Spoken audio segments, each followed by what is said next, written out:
Bismillahirrahmanirrahim. Assalamualaikum warahmatullahi wabarakatuh. Pertemuan ini kita akan membahas tentang motor starter. Sebelum saya jelaskan tentang komponen, cara kerja, prinsip kerja tentang motor starter, maka kita akan mengenal dulu komponen utama dari motor starter. Ini adalah penampakan motor starter.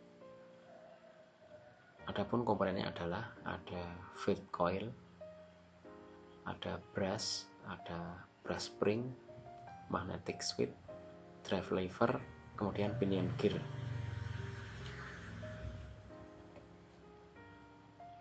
Ini adalah komponen utama dan beberapa bagian yang ada di dalamnya.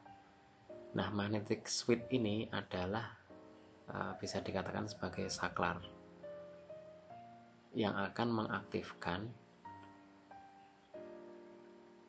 pinion gear ini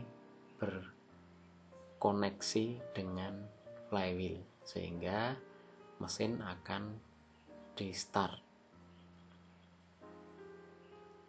Ini bagian utama dari motor starter. Untuk lebih jelasnya prinsip kerjanya akan kita simak dalam video selanjutnya.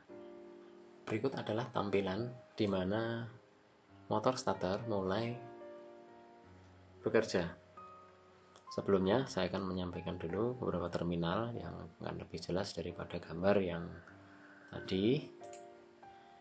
Ada tiga terminal. Yang pertama adalah terminal C. Terminal C itu adalah ini. Terminal C ini menghubungkan dari kontak plate yang ada di dalam terhadap feed coil ini. Kemudian ada terminal 50. Ini menghubungkan dari terminal 50 ke kunci kontak ST. Meskipun tulisannya ignition switch, namun di sini adalah kunci kontak bagian ST. Mengingat materi sebelumnya, kunci kontak ada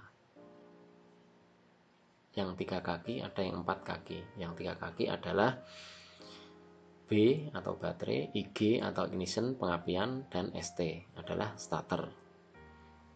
Kemudian yang 4 kaki adalah B baterai, IG ignition atau pengapian, ST adalah starter, satu lagi ACC. Nah, untuk starter ST itu dihubungkan dengan terminal 50 pada motor starter. Nah, kemudian di bagian lain lagi kontak atau konektor motor starter ada terminal 30. Terminal 30 ini ciri khasnya kabelnya besar yang dihubungkan langsung ke positif baterai, sehingga suplai arus listrik itu akan sangat besar menuju motor starter. Nah, ini yang akan memutar motor starter. Nah, cara kerja dari awal motor starter ini on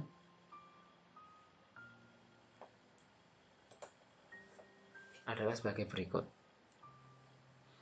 Nah, pertama, dari positif baterai arus itu akan mengalir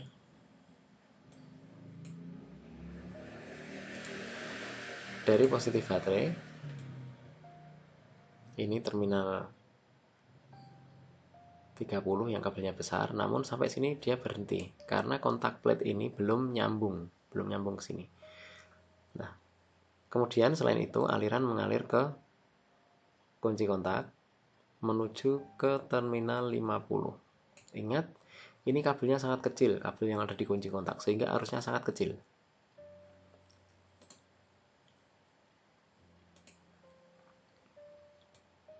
Nah, ini arusnya kecil. Ke pull in coil, kemudian ke terminal C, ke feed coil. Nah, ini menuju ground.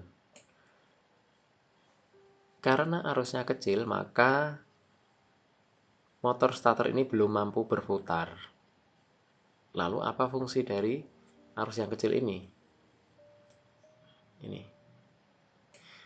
Ini fungsinya dia mengalir ke pull in coil atau menarik pull itu menarik ke arah kanan. Selain itu juga mengalir ke hold in coil. Sehingga pull in coil ini akan pull itu menarik akan bergeser ke kanan.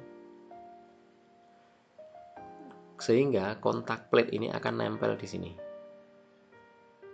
Nempel di sini, nempel di sini. Nah, kemudian selain itu, hold in coil ini berfungsi untuk hold menahan.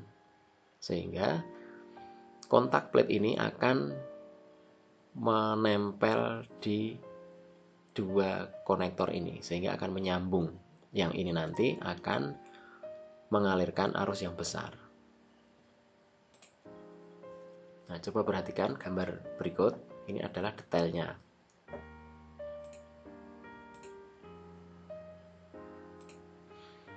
Di sini sangat jelas. Saya tidak akan membahas yang ada di terminal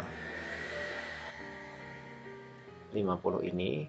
Ini tadi sudah. Nah, sekarang fokus pada arus yang besar dari positif baterai. Dia mengalir ke terminal 30 melalui kontak plate menuju terminal C, masuk ke feed coil. Nah, arus yang besar ini akan mampu memutar motor starter, sehingga motor starter bekerja. Pada saat plunger ini tadi bergeser ke kanan, kontak plate nempel, maka si lever ini akan meneruskan tenaga mengungkit ke arah kiri. Kalau yang atas ini ke arah kanan, ini ke arah sana, maka yang di sini karena di sini ada pivot, maka dia seperti pengungkit, yang atas ke kanan, yang bawah ini ke kiri, sehingga mendorong pinion gear yang tadinya ada di dalam geser berhubungan dengan flywheel, maka akan bergerak, berputar maksudnya, memutar mesin.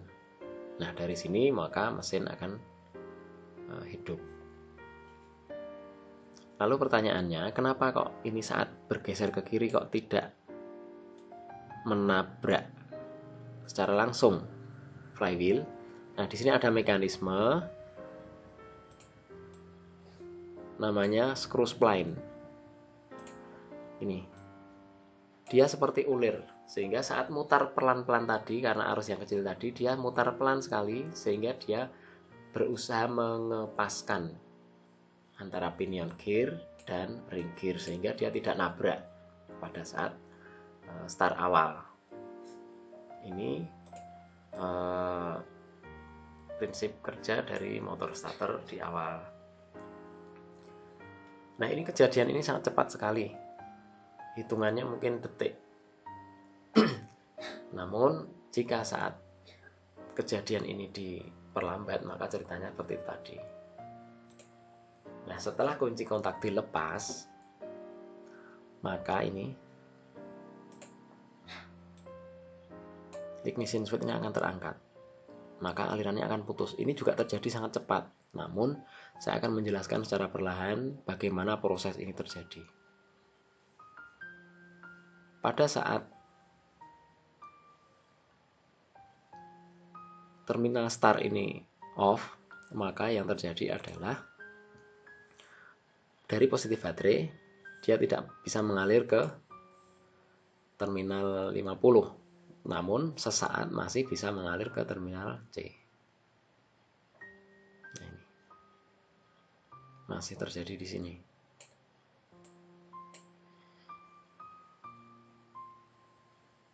Nah, selain ke sini, arus yang kecil juga mengalir ke sini. Kalau yang tadi ke arah kiri kemudian turun, maka dia sebaliknya naik ke atas. Nah, mau ke sini juga nggak bisa, akhirnya dia ke sini nyari ground, ke hold in coil. Nah, kalau tadi yang ini ke bawah, Sekarang kebalikannya putarannya, sehingga saling meniadakan.